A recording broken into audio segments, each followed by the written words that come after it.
Saudi আরবে record সংখ্যক ৬,৯৮৬টি নতুন বিনিয়োগ লাইসেন্স ইস্যু করা হয়েছে। বিপুল সংখ্যক নতুন কোম্পানি ও প্রজেক্ট চালুর এই ঘোষণা দেশটিতে অবস্থানরত এবং নতুন প্রবাসীদের জন্য বিশাল কর্মসংস্থানের সুযোগ তৈরির ইঙ্গিত দিচ্ছে। সৌদি বিনিয়োগ মন্ত্রণালয়ের তথ্য অনুযায়ী গত বছরের একই সময়ের তুলনায় বিনিয়োগ লাইসেন্স বেড়েছে ৩০%। প্রবাসীদের জন্য সবচেয়ে আশার খবর হলো লাইসেন্স প্রাপ্তিতে শীর্ষে রয়েছে নির্মাণ খাত। এই খাতে ১৪৩% প্রবৃদ্ধি হয়েছে, যেখানে মূলত বিপুল সংখ্যক বাংলাদেশি ও এশীয় শ্রমিক কাজ করেন।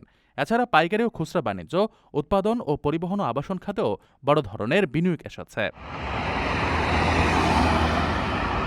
ফলে নতুন করে নির্মাণ শ্রমিক, ড্রাইভার, সেলসম্যান ও হোটেল ও রেস্তোরাঁ কর্মীদের চাহিদা বাড়ার প্রবল সম্ভাবনা তৈরি হয়েছে। ২০২৫ সালের প্রথম ৯ মাসেই গত পুরো বছরের মোট লাইসেন্স সংখ্যা পার হয়ে গেছে।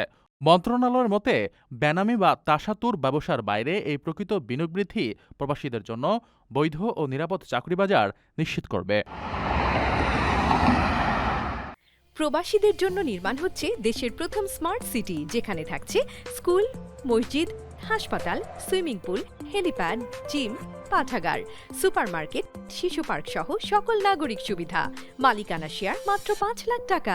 প্লাটিনাম ইনভেস্টরদের জন্য ঢাকা বিমানবন্দরে ভিআইপি প্রোটোকল সুবিধা। বিস্তারিত জানতে যোগাযোগ করুন স্ক্রিনে দেয়া হোয়াটসঅ্যাপ বা ইমো নাম্বারে।